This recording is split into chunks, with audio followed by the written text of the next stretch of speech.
조금 전에 이재명 가족 비리 진상조사단을 구성했습니다.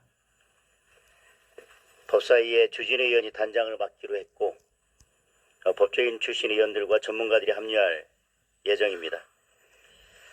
공적 지위에 있는 공직자에 대한 검증은 당연합니다. 대선 후보는 더더욱 말할 것이 없을 것입니다. 그리고 그것이 또 일관된 민주당의 주장이었습니다. 이제 어제 공소장이 공개되면서 이재명 후보 아들의 성적 혐오 발언이 사실로 확인됐고요. 또 억대 불법 사이버 도박을 하신 사실도 추가로 드러났습니다. 어제 공소장을 통해서 언론에 범죄 사실이 SNS 상에서 공개되기도 했는데, 그래서 제가 추가로 자료 요구를 해서 법원으로부터 자료를 받았습니다.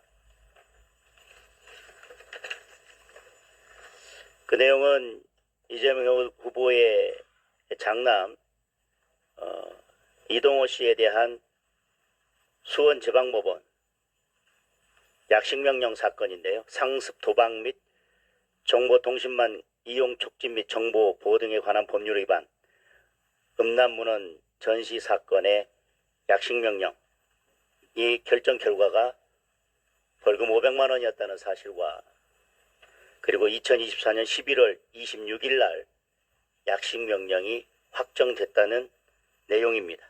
법무부에서는 약식명령 결정문이 국회에 제출된 적이 없다라고 하면서 제출을 하지 않고 있습니다. 그런데 2021년 10월에 20대 대선 당시에 이재명 후보의 음주운전 약식명령 결정문이 국회에 제출된 바 있습니다. 그래서 해당 약식명령 결정문이 국회에 제출되면서 이재명 후보가 2004년 5월경에 혈중 알코올 농도 0.158%의 추치 상태에서 음주운전을 하고 벌금 150만 원을 받았던 사실이 국민께 알려질 수 있었습니다.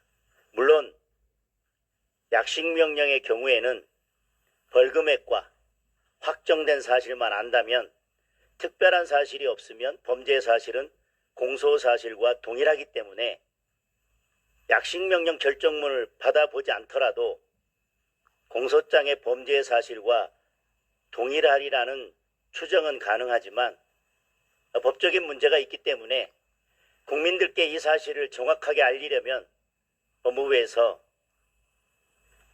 이재명 후보 장남에 대한 지금 문제되고 있는 사건에 대한 약식 결정문을 국회에 제출하는 것이 맞다. 그리고 그것이 전례에 없었던 일이 아니기 때문에 가능하고 제출해야 된다는 말씀을 드리겠습니다.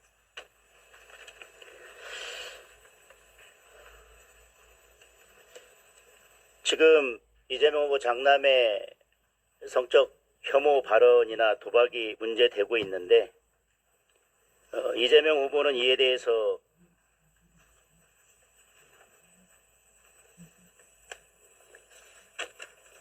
기자들의 질문에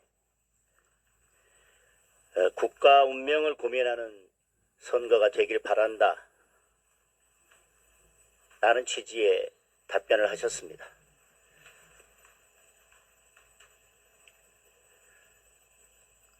리더의 삶은,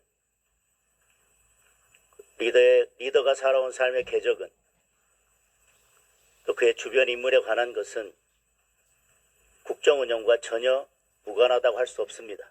그렇기 때문에 저희들이 공직자를 선출할 때 도덕성을 검증하는 것입니다. 국정 운영, 아무리 국가 운명을 고민하는 선거여서 국가의 미래에 대한 제대로 그림을 그린다고 하더라도 그것을 운영하는 것은 결국 사람입니다. 그리고 그 핵심에 있는 사람은 결국 지도자입니다. 우리가 생선 요리를 아무리 잘한다고 하더라도 그 생선 요리를 고양이한테 맡길 수는 없지 않겠습니까? 집을 아무리 잘 지어놓고 그 집을 도둑에게 맡길 수는 없지 않겠습니까? 지도자의 도덕성이나 지도자의 청렴성, 이런 것들에 대한 검증 없이 국가 운명을 어떻게 논한다는 것인지 저는 이해하기 어렵습니다. 그리고 또 그 성적 혐오 발언뿐만 아니라 지금 도박 사이트에서 사용됐던 자금의 출처에 대해서 많은 의혹들이 있습니다. 그래서 저희 국민의힘에서는